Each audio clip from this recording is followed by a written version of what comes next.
بسم الله الرحمن الرحيم.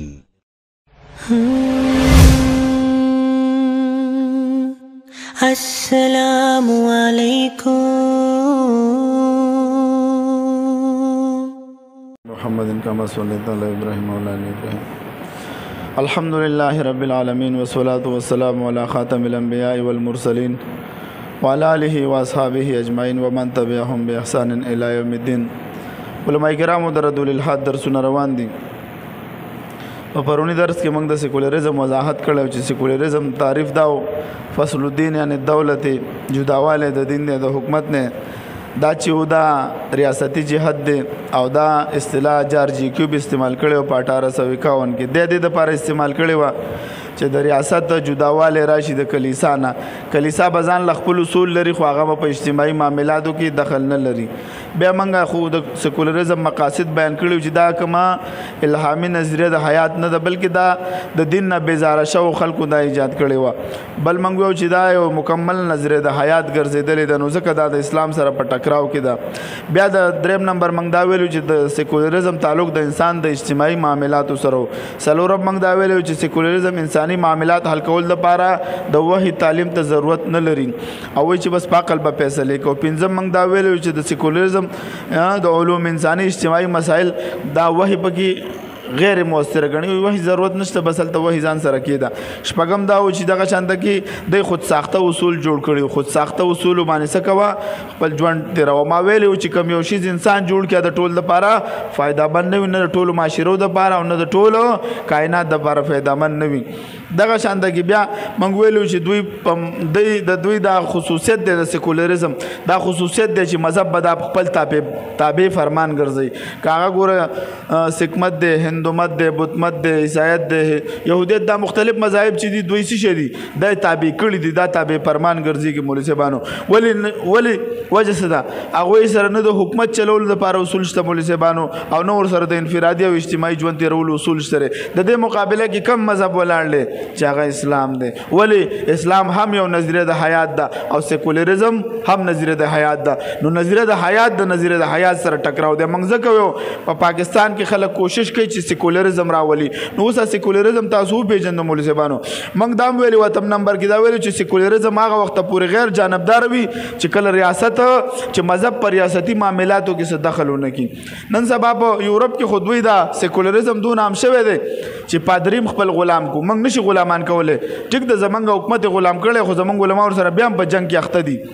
الحمدلله دا د علماء کرام او د جمعیت علماء اسلام خصوصیت د کسو کې منی او کني منی خو چې تکله د سیکولریزم د فلسفې نه خبر شي تاسو پته ولې زموږ علماء کرام اوسم په دې د جمهوریت د لارې نه دوی ته سکی هغه کفر ټول کفري نظام پتا نشي لاګو کوله چې بالکل تدلته سنشي چې تدلته ستا دعوت او تبلیغ هم ختم شي او ستا مدارس هم ختم شي. دا مدارس او دا نظام چې ته موجود دی دا سناسه د دین خدمات چې موجود دي دا د ځوانانو برکت دی چې دا په دې سملې کې ناس یو دلته دي څه شي د دوی رسیدلی دي. نو دوی کوشش کوي څه کوي دوی مذهب بالکل سکوي ختموي. په یورپ کې خو دوی مذهب دومره ختم کو چې نن الګ د الګ سره واده کوي نو مولا ورته نکاح تړي څه کوي ما ته بداسي زما استاد په معاشره کې بداسي وشي. الحمدلله زموږ په معاشره کې د علماء کرامو وسم الحمدلله دومره زور دی چې کومه معاشره کې او کم کلو کې کومو کې داسې خلاف سنت ودونه کوي هغه ورته ویل چې بای موږ د سره د نکاح نه تړو. الحمدلله وسم دلته د اسلام د مسلمانانو په معاشره کې ټیک د حکومت کې اسلام نشته خو زمونږ د مسلمانانو په ژوند کې څه شی دی اسلام موجود دی. سریام خو د څوک یو کارو کې او زمونږ په وس کېږي پرې چې موږ له برابر نه کو. اسلام الحمدلله وسم سناسشتره خو په حکومت کې نشته. نو دا د سیکولریزم د نظریه په بنیاد باندې موږ ویلو چې دا د سیکولریزم مقاصد دا دي. اوس اسلام هم یو ضابطه حیات لري. مولوی صاحبانو دا عبارت شروع کا نو بل موږ باندې نن سوال راځي چې یاره تاسو علماء کرام تاسو خو سیکولریزم کفري نظریه ثابتوي کفري نظریه ده نو تاسو مشران په هندستان کې د سیکولریزم تایید ولې کوي هغه جوابات بنن کوو. عبارت شروع کا اسلام هغه دین دی په کوم کې چې د ژوند هر شعبې لپاره مکمل رهنمایي موجود ده که هغه شعبه د سیاست وي او که هغه تجارت وي که نکاح وغیره معاملات وي. یا د انفرادي ژوند ضوابط وي. اسلام د هغه ټولو وضاحت کړی دی. اسلام ریاست ته اجازت نه ورکوي چې ریاست دې د الله او رسول نه باغی شي. مولوي صاحبانو اسلام ریاست ته دا اجازه نه ده ورکړي چې دا ریاست دې د الله او د رسول نه باغی شي او نظام د زندګي د پاکل سره حل کولو کوشش وکړي. دلته چې آئین د پاکستان جوړ شوی دی دا اسلامي آئین ولا جوړ کړی دی او که نه غیر اسلامي دی. آئین خو اسلامي جوړ کړی خو عمل درآمد پې نه کېږي. دا زموږ نور وس نه کېږي. الله دې ماله وس راکړي. الله دې زما د علما کرامو له وس ورکړي. ته ګوره چې دلته دا آئین په مسلمانانو موږ لاګو کوو که نه لاګو کوو وس هم نشته دی. زموږ منډه هم دې پورې ده. همدغه وس کوو همدا علما کرام دې موجود دي. او دې باوجود چې بیا راپاسېږي او څوک په جمعیت علما اسلام باندې اعتراضات کوي دا بنیاد چا ایښی دی؟ حسین احمد مدني رحمت الله علیه شیخ الاسلام دا د ایښی دی. دا داسې اکابرینو د دې جماعت بنیاد ایښی دی. الحمدلله موږ اوس هم په خپلو اکابرینو باندې څه کوو؟ موږ په افتخار کوو فخر پې کوو. موږ یې څه ګڼو؟ خپل مشران یې ګڼو. زموږ اکابرین چې څومره دي الحمدلله هېڅکله الله رب العزت په ضلالت باندې جماعت نه را جمع کوي. الحمدلله موږ څه یو؟ موږ حق یو. الحمدلله موږ پکې روان یو. ولې دیوبند یوه نظیره د مولوي صاحبانو دا یاد ساتئ. راشئ تاسو وګورئ موږ د ټولو مکاتب فکر د مسلمانانو چې قدر احترام ورته لرو د دوی کارون ته مو ګورئ او زموږ کارون ته مو ګورئ. په علماء دیوبند چې کوم خدمات کوي داسې یو هم نشي کولی. راشئ دوی دې داسې یو زموږ په شان یوه اجتماع وکړي ودې کړي. موږ یار کال کوو الحمدلله په صلحاو اجتماعګانې کوو. په 205 ملکونه دی او موږ له هر ځای کې د تبلیغ مرکز جوړ کړی. الحمدلله دا د چا د برکته؟ الحمدلله دا الله رب العزت زموږ نه کار اخلي. که د جهاد په میدان شي نو دا دی چې کوپر سر اوچتی او چړتی همدا د دیوبند بچی به د مولا په شکل او د مسلمان په شکل او د مجاهد په شکل کې مونږ سر به ورته وخي. که دغه د هر یوه شعبه وي که د مدارسو په راشي الحمدلله د وفاق المدارس کې په زرهاو علما کرام په زرهاو حفاظ تیاریږي. دغه شانته کې که بیا د سیاست میدان دی الحمدلله جمعیت علما اسلام پکې الحمدلله خپل کردار برپور طریقې سره ادا کوي. اوس وس هم نشته چې موږ مکمل نظام د اسلام راولو. الله دعا کوي چې الله پاک دې راولي او الله پاک دا به زما او ستا په ذریعه سره راځي چې ما تاسو وکړو. ما ته په دې ادارو کې تعلیمونه حاصل کو. ما تاسو کو د سره سره موږ سو کو دې تم توجه کو. کالجونو ته یونیورسيټونو ته عصري علوم هم موږ چې کله په دې پاکستان کې اسلامي نظام راوستل غواړو نو موږ په عصري علوم باندې هم ځان سکو. موږ به د دې فتنو نه هم خبر یو. که چېرې موږ صرف دلته ناست یو بار نه وځو نو ته بیا اسلام په پاکستان کې نشي راوستلی چې به چغې وخي. دا چغې والم ښه دي. زموږ مثال تبلیغي ملګري مثال ورکوي. زموږ مثال د ماشومانانو دی. په کور چې ور ولګېږي نو دا ماشومانان هم څه کولی خو نشي ور مړکې صرف چغې وایي. موږ صرف چغې وو. نور چې صاحب اقتدار خلک دی هغوی ته موږ وایو چې لرې که اسلامي نظام راولئ نو موږ څه وکړو؟ زموږ خو دغه وس دی دا ورته ویلی شو. نو مولوي صاحبانو اسلام ریاست ته اجازه نه ورکوي چې ریاست دې د الله او د الله د رسول نه باغی شي او نظام زندگی د په عقل سره د حل کولو کوشش وکړي. دوی څه کوي؟ دوی موږ ته وایي سیکولرزم نظریه راولئ. دا ټولې پالټیانو والا چې دي دا ټولو پالټیانو والا چې دي دوی څه کوي؟ وایي په عقل باندې فیصله کوو. دوی به تاسو ته وایي موږ تاسو نه ښه مسلمانان یو. د سیکولرزم کمونستان خلقیان پرچمیان چې ورته افغانان وایي د دې نښې نښانې موږ ذکر کړي دي چې دا عادتونه په دوی کې موجود دي. دا ټول به یو انشاءالله موږ دله بیانوو. دا نظریې والا دا موجود دي په دې پالټیانو کې. یو واحد د دې مقابله کې دغه جمعیت علما اسلام والا دي الحمدلله. د دې هم څوک سپورټ نه کوي. اعتراضات ټول په دې کوي چې ګراني راشي مولانا صاحب ګراني راوسته چې وروره دغه راشي دا مولانا صاحب هلکه نو مولانا صاحب ته ووټ ورکړی دی چې همدا چې څوک په اعتراض کوي همدا مولانا صاحب له ووټ نه ورکوي. ووټ خو ښه سیکولر نظریې والا دپاره او اسلام د مولا نه غواړي. دا هېڅکله نشي کېدی مولوي صاحبانو. اسلامي ریاست د چا ماتحتي نه قبلوي هغه خپل منونکي ته د یو منظم جماعت دعوت ورکوي. که هغه انفرادي معاملات وي په هغه کې د الله تعالی او د رسول د پیروي کولو حکم ورکوي بلکې په پوره دین نه په طور د نظام په ژوند کې د غالب کولو ذمہواري هغه جماعت ته سپاري. اسلام هم د خپل منونکو نه مطالبه کوي چې کوم انسان د دې په مقابله کې رکاوټ جوړېږي هغه به په زور ختموي. دا به څوک ختموي؟ دا به د حکومت ذمہواري ده چې څوک د اسلام د قانون مخالفت کوي مولوي صاحبانو په زور. دا د چا ذمہواري ده؟ دا د حکومت ذمہواري ده. او چې حکومت زما په لاس کې دی. موږ ویلې چې سیکولرزم نظریه په یورپ کې ولې غالبه شوه؟ موږ دوه وجې ذکر کړې وي. یاد دی بھائی دا یاد ساتئ. غټې غټې خبرې ستاسو د پیدا دي.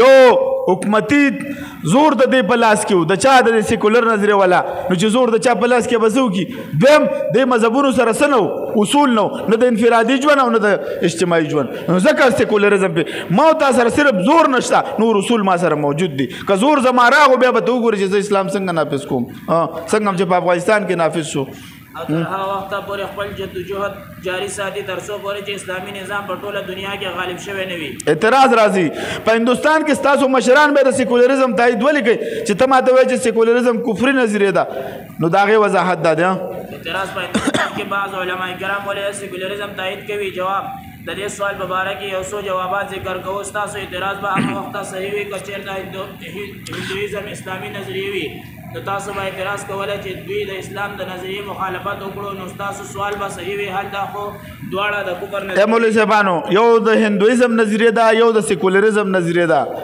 دا د سیکولرزم نظریه صرف دا ده چې ته بس مذهب خپل ځان سره وساته اجتماعي معاملاتو ته مراوله دا د سیکولرزم بنیاد دی. خلاصې ده د هندویزم دا مسله ده که په هندوستان کې اوسېږي یا به هندو کېږي یا به مړ کېږي نو کومه نظریه بیا هغه وخت کې دغه ده. زمونږ علما کرام چې په هندوستان کې د سیکولرزم تایید کوي د دې په بنیاد کوي. مولوي صاحبانو خو د اسلام د نظریې خلاف نه دي چې ته وایې چې هغوی د اسلام د نظریې خلاف د سیکولرزم خوښوي. هغوی د هندویزم په مقابله کې سیکولرزم خوښوي. سیکولرزم په بنیاد دوی ورته وایي زمونږ چې مشران دي علما کرام دي چې ته دلته د سیکولرزم په بنیاد حکومت جوړ کا. عیسائی به خپل چرچ ته ځي هندو به خپل درمسال ته ځي خپل مندر ته به ځي مسلمان به خپل جومات ته ځي هر سړی ته مذهبي ازادي وي. دا به نه چې راشه یا هندو شه یا مړ شه نو که داسې چېرته هندویزم در باندې نافظ شي بیا به څه کېږي بیا به 40 کروڑه مسلمانان په هندوستان کې اوسېږي نو هغه مسلمانان به یا هندوان کېږي او یا به څه کېږي نو کومه نظریه مسلمانانو دپاره هلته ښه ده. سیکولرزم د دې په بنیاد اوس ما دا یو مولوي صاحب ته ما وویل چې هلته زموږ مشران د سیکولرزم تایید کوي زه سره دا مشران نه منم. ما ته په چل باندې نه پوهېږي ته خو د هغوی نظریې نه ځان خبر که که نه بس یو دغه نه خبر د نظریې نه خبر د هغوی په کوم په بنیاد د یو نظریې دغه کوي. مولوي صاحبانو مولوي صاحب ته څنګه خاندې را خاندې کوم ځای کې روان بر اسمان ته خو نه ختلې باید که نیوټن سره خبرې کې نو مولوي صاحبانو د دې نظریې نه وروسته دا فلسفه ده چې هلته سیکولرزم د هغوی د مجبورۍ نه د هغې تایید کوي. که چېرته هلته اسلامي نظام وي بیا زموږ بیا به تا وایي چې بهی دا خو څوک د اسلام په مقابله کې سیکولرزم غواړي دا کفر ته رسېږي. مولوي صاحبانو دویم جواب په هندوستان کې د هندویزم حکومت د سیکولرزم نه سخت دی. هلته مسلمانانو لپاره دواړه یعنې زه تاسو تکړه شئ همدا سوالات په غټو غټو مشهورو ملایانو باندې تپوس وکړئ ورته د جواب مال راکړه چې هلته څه وجه ده چې دې فلسفې نه وي خبر او ته به درته ووایي یا به درته وایي زه دا دیوبند دا مشران نه منم بس ځان وایي زه اشرف علي تانوي رحمت الله علیه منم او زه رشید احمد ګنګوي رحمت الله علیه منم. دا موږ ټول منو الحمدلله موږ پرې فخر کوو. موږ د داسې موږ د دوی څه یو روحاني بچي یو او موږ د هغوی شاګردان یو الحمدلله. موږ سره د هرې مسلې جواب موجود دی. دویم جواب په هندوستان کې د هندویزم حکومت د سیکولرزم نه سخت دی. هلته مسلمانانو لپاره دواړه په تاوان کې دي ځکه هندویزم سره د مسلمانانو مشکلات ډېرېږي. هغه داسې چې هندوان کوشش کوي چې د حکومت په طاقت سره مسلمانان دې ته مجبور کړي چې هغوی هندویزم قبول کړي. نو د دې وجې نه هغوی د سیکولرزم تایید کوي ځکه چې په سیکولرزم کې د انسان ته ازادي حاصلوي چې په خپله خوښه په هر یو مذهب باندې عمل کې حکومت ته ورسره د دې څه تعلق نه وي. کوه داود علیه السلام په شان ته کې صایم ځان نه جوړ کړه یو ورځ روژه نیسه یو ورځ کوجه کوه 800 رکعات د شپې څه کوه نفل کوه. راځئ وایه مولوي صاحب مخکې ځه وضاحت سلوک اوس هم سلوک په خپل اندازې سلوک موږ ته پته نه لګي دغه شان ته کې راځه ترتیب برابر وشه بس دا خدمت ته کوه ښه زه وشه بس وضاحت مولوي صاحبان واورئ. په هندوستان کې ډېر تحریکونه د دې لپاره متوجه شئ. یا مولوي صاحبانو په هندوستان کې د 1921 1925 پاکستان چې لا نو آزاد شوی دوی تحریکونه شروع شوی دا د دعوت او تبلیغ ابتدا هم د دې پس منظر نه وشوله. دوی تحریکونه شروع کړل یو شودي تحریک یو سنګټن تحریک. شودي معنا پاکوالی ته وایي په هندو ژبه کې.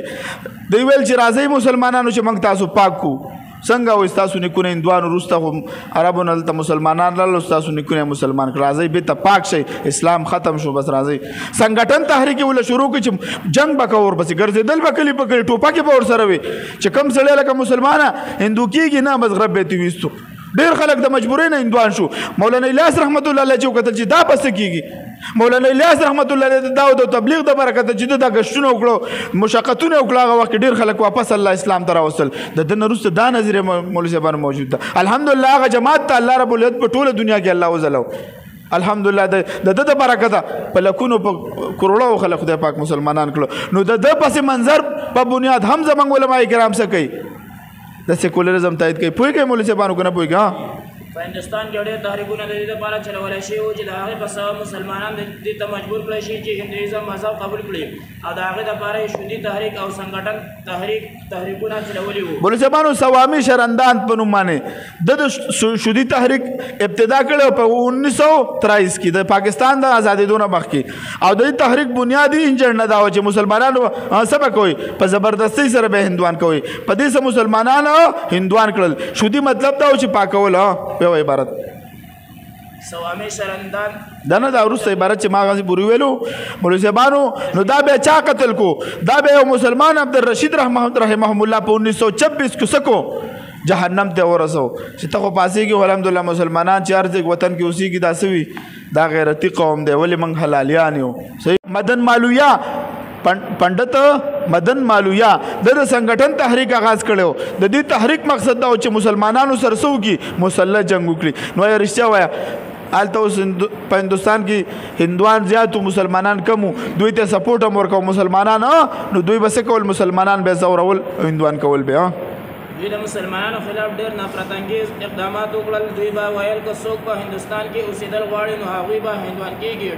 ډاکټر مونجي په خپل د هندوانو ته د کتاب د یو خطاب کولو دا مشهور شخصیت تیر شوي 1921 کې د ویل چې 80 میلیونه مسلمانان وایي دا ډېر په تیزۍ سره اضافه کېږي، وایي دا ختم کوي. اصلي چې به دا 220 هغه وخت کې 220 میلیونه هندوانو باندې داسې شي طاقتور شي، د دې مخنیوی وکړي او د سره څه وکړي؟ دا مسلمانان هندوان کوي. دریم جواب د هندوانو مذهب مکمل نه دی او نه پکې د ژوند تېرولو اصول شته دی چې د معاشرې سره به څنګه سلوک کوي. خو د ځان نه داسې قوانین جوړ کړي دي په کوم کې چې د نورو مذاهبو والا نقصان دی. د یورپ فلاسفه د خپل عقل په بنیاد قوانین جوړ کړي دي. دوی هم داسې د عقل په بنیاد باندې داسې قوانین جوړ کړي دي په کوم کې چې د نورو مذاهبو سره زیات. ای مولوي صاحبانو خلاف عقل دي څه دي؟ خلاف فطرت هم دي. د ساينس دا یو پورا موضوع ده چې په دې تاسو ته پورا یو درس کولای شم د هندوانو په مذهب باندې. د دې مشهور مهابارت کتاب د تاسو په د تقابل یدان کې برته ویلي وي تعارف به راغلی وي. د کې واقع ذکر شوی د پاندو قوم د سلورونو او پدو متری داسې یو جنې و سلور الکان ور سره په یو ځای واده کړي، سلور خاوندان یو. د دې خلاف عقل کارونه پکې کېږي. څه کېږي؟ خلاف فطرت کارونه پکې کېږي. خاوند مړ شي ژوندی به ښځه ځان سوځوي، ستی به کېږي. دا خلاف عقل کارونه کېږي. هغه یو هندو وکیل وایي دا خلاف عقل خبره ده چې غوا ټول مخلوقي حیوان ګڼي او موږ یې خدای ګڼو او موږ یې مور ګڼو ځان له او هغه امتیاز کې او د هغوی خاشنه په ځان باندې مږي او د هغې سوټي په ځان باندې مږي. داسې ګڼ دغه د مولوي صاحبانو په هندوانو د دې مذهب چې دی د دې سیکولرزم نه هم خطرناک او بې بنیاده مذهب دی. په مذاهبو کې ناول مذهب هم دغه دی. دویم نمبر ورپسې عیسایت او یهودیت او بیا پکې دا راځي. ولې دا مذاهب پاسل نه دي پاتې شوي؟ په دې کې څه شوی دی؟ د هندویزم دغه شپږ منابع دي د کتابونو. اول سمرتی دی، بیا شروطي دی، اتحاس دی، دغه شانته کې درشن دی، پکې پران دی، پکې 13 پرانه دی پکې. دا به تاسو ویلي وي مولوي صاحبانو. او د هغوی صرف دا دغه چې بګوګیتا دی ګڼي دا یو الهامي کتاب دی، خو هغه چې وګوري که نه نو ټول د څه نه ټول بس خلکو پکې د ځان نه لیکل کړي. اوس والله علم چې دا الهامي کتاب دی او که نه دی دې باره کې موږ ته علم نشته دی. نو مولوي صاحبانو دا دغه چې دی دا څومره دا هندویزم چې دی نو دا څه شی دی؟ خلاف فطري دغه دی. که چېرې دا دی په هندوستان کې لافظ کو یو مسلمان هملته نشي پاتې کېدی. یا به مسلمان څه کېږي؟ یا به شهید کېږي یا به هندو کېږي. نو داسې د دې نظریې په بنیاد څه کوي؟ زموږ علماء کرامو د سیکولرزم تایید کوي. ګوره موږ مسلمانانو 600 کاله په هندوستان باندې څه کړی دی؟ حکومت کړی دی. لیکن یو داسې قانون زموږ مشرانو نه دی راپیس کړی. ګینې موږ به والله که یو هم پاتې وي یو هندو به مرانه په هندوستان نه وی پاتې که چېرې زموږ مشرانو ورسره داسې زیاتی کړ. اوس هم د علمگیر رحمت الله علیه زموږ د باچا چې کم تیر شوی د قوالي د رجسټري دا د مندرونو سره موجود ده. بیربل څوک دا هندو داسې غټ غټ باچایان دي د اکبر باچا او د بیربل یو واقعه موږ ته شیخ صاحب ویلې وه دی به ګپ شپ هم لګو با که نه دا څه ورته وایي په د باچا په مجلس کې وایي دی یو ورځ لاړه لمبلو ته باچا هر یو وزیر له یو انډه ورکړې وه چې بس تاسو به څه کوئ غوپه به ووایي او بس څه به کوئ یو انډه به راوباسئ چې موږ خو د دغه نه انډه راویستله څه شي نه د اوبو نه منډه راویسته هر یو به غوپه واله وروره باچا هم غوپه واله انډه یې راویستله وزیرانو بیربل پاتې دی اوس بیربل بس بیربل چې غوپه واله اذان یې وکړو کی اذان یې وکړو او باچا ویل دا ولې تاسو چرګ یاستئ زه در کې چرګ یم نو هغه باچا یې په خپله خبره کې نو دا ګوره بیربل هندو داسې نور ګڼ د دې بسو موږ داسې د انصاف پارسي کې چې موږ حکومت کړی دی موږ په سپین کې 800 کاله حکومت کړی دی یو عیسائی موږ په زور نه دی مسلمان کړی او نه قتل کړی دی دا په موږ باندې الزام دی چې موږ دهشتګرد یو دهشتګرد دوی دي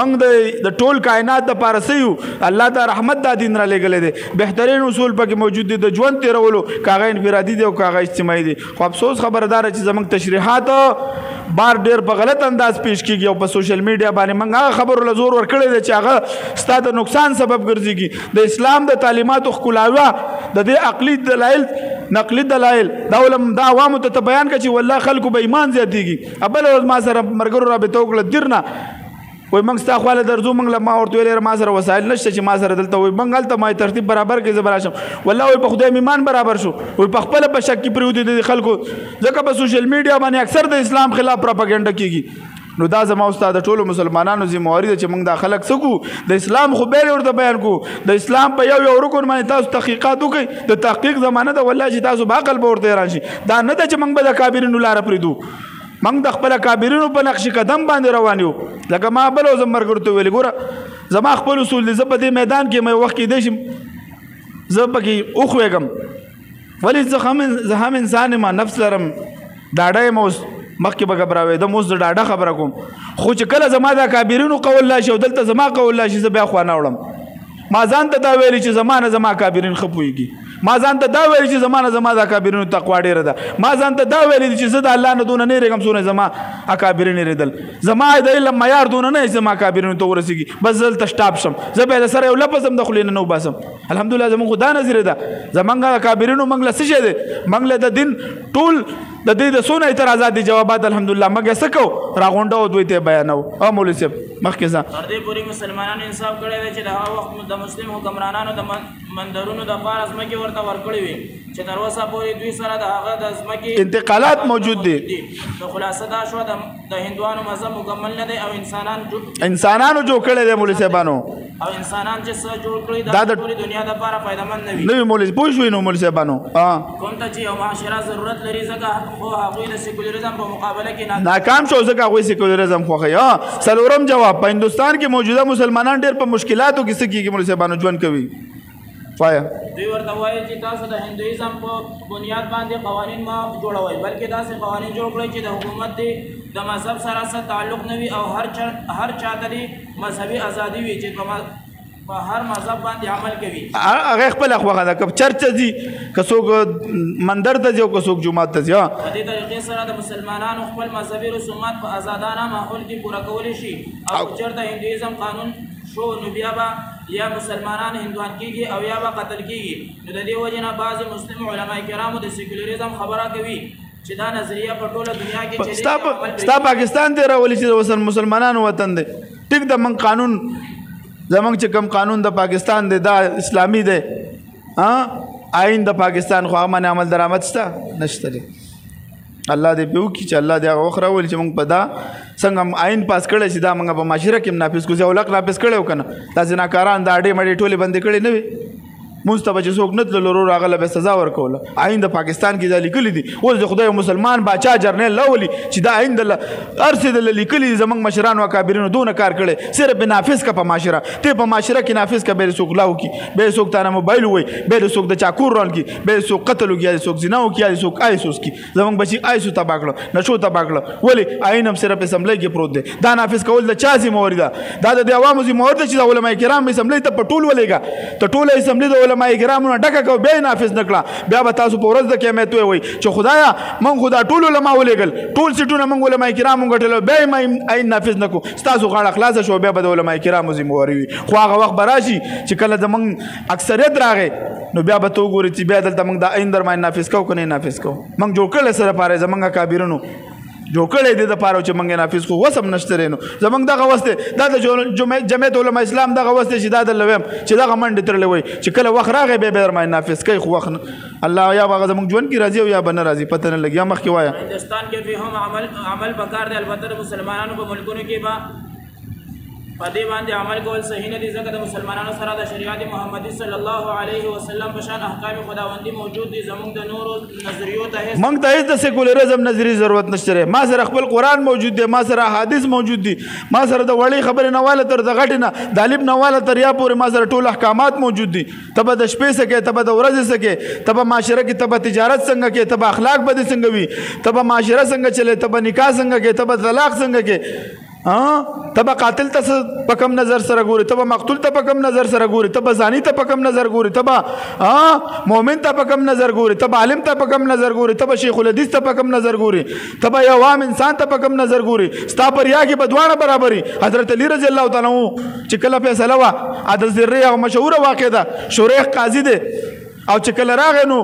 امیر المؤمنین په کرسۍ باندې د کېناستلو د پاره ورته چا ویلي دوی ویل چې نه زب مخامخ ولاړم امیر المؤمنین دی اخوا ور سره بل مدعی دی خصم دی دوانه په یو دغه کې د خپل قاضي په دربار کې ولاړلی سکه په یو قاضي په دربار کې ولاړلی زه وې دی وخت کې اوس خپل فیصله تر راغلم اوس ججم نمبر نه غبراویږي د امیر المؤمنین نه چې نه راځي زما په ځکه ته فیصله وکړه نه فیصله وکړه په انصاف سره فیصله وکړه حضرت علی رضی الله تعالی عنہ دعوا وکړه وې دا زره زما د وې گواه پیش کړ حسن رضی الله تعالی عنہ دا زوی د زوی گوی نه دغه معتبر دا غوي په مسلک بداسي او دغه په مذهب وې بل گواه وې نشته رئیس فیصله وکړه وې زره د يهودي شو واپس يهودي لاړو مسلمان شو وې دا انصاف په یو معاشره کې زما خدا انصاف دی زما خدا سره ما سره اصول موجود دي مولوی صاحبانو بنګ الحمدلله کامل دین لرو خدا کامل دین نافذ کول غواړي موږ د سیکولرزم د سوشلیزم د کمونیزم سرمایه‌داران د دې حیثیت نشته موږ هیڅ حیثیت موږ ته نشته نه موږ له احترام شته موږ د خپل اسلام احترام دی او موږ له خپل اسلام بقا راوستل مولوی صاحبانو او موږ له خپل شریعت محمدي صلی الله علیه وسلم باندې عمل پکار دی موږ د پردا قانون موجود دی او الله دې دا په ټول کائنات کې راولي زموږ د واستي او زموږ دغه اواز د ټول دنیا ته خورو اوس زموږ دغه الله موږ نه تاسو کې دغه منګ وایو د خپل استعداد مطابق موږ سوایو چې بای سیکولرزم نظریه چې دا کفري نظریه ده د دې تایید صحیح نه دی او په پاکستان کې او په ټوله دنیا کې اسلامي نظام راوستل د هر مسلمان ذمہوار دی چې د خپل حس وس مطابق دا غیسو کې تایید وکي دویم چې د لیبرالزم د ملزبانو ان شاء الله دا به سبا وایو چې لیبرالزم ستوي د هیومنزم شاخونه دي دا به نه سبا تاسو کوم واخر دعوانا الحمدلله رب العالمین